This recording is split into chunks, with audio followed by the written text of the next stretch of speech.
মায়ের চোখের চিকিৎসার জন্য গ্রামের বাড়ি ময়মনসিংহের ফুলবাড়িয়া যাওয়ার কথা ছিল সাংবাদিক আসাদুজ্জামান তুহিনের। তবে সেই যাওয়া আর হলো না তার। গ্রামের বাড়িতে পৌঁছেছেন তুহিন ঠিকই, তবে নিথর দেহে। শুক্রবার সন্ধ্যায় দ্বিতীয় জানাজা শেষে ফুলবাড়িয়া কবরস্থানে দাফন করা হয় তুহিনকে।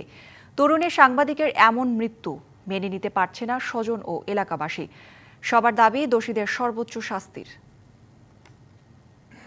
8ই আগস্ট শুক্রবার ময়মনসিংহ গ্রামের বাড়িতে থাকবে তুহিন। খাবার খাবে বাবার সাথে। চোখের অপারেশন করানোর জন্য ফেরার সময় বৃদ্ধ মাকে নিয়ে যাবেন গাজীপুরে। কথা ছিল এরকমই।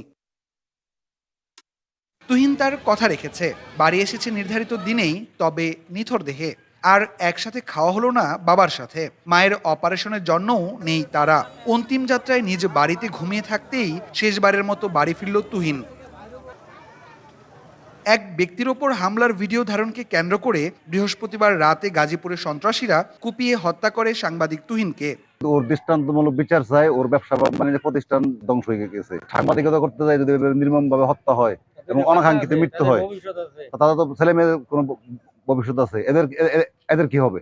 ময়মনসিংহের ফুলবাড়িয়ায় পূর্ব মধ্যপাড়া গ্রামের বাড়িতে দ্বিতীয় জানাজা শেষে পারিবারিক কবরস্থানে দাফন করা হয় সাংবাদিক তুহিনের মরদেহ।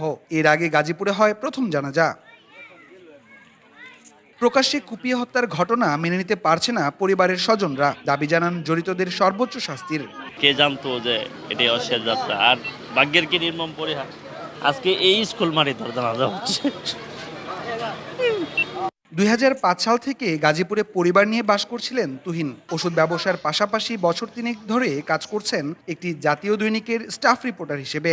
স্ত্রী ও 2 সন্তান রয়েছে তুহিনের।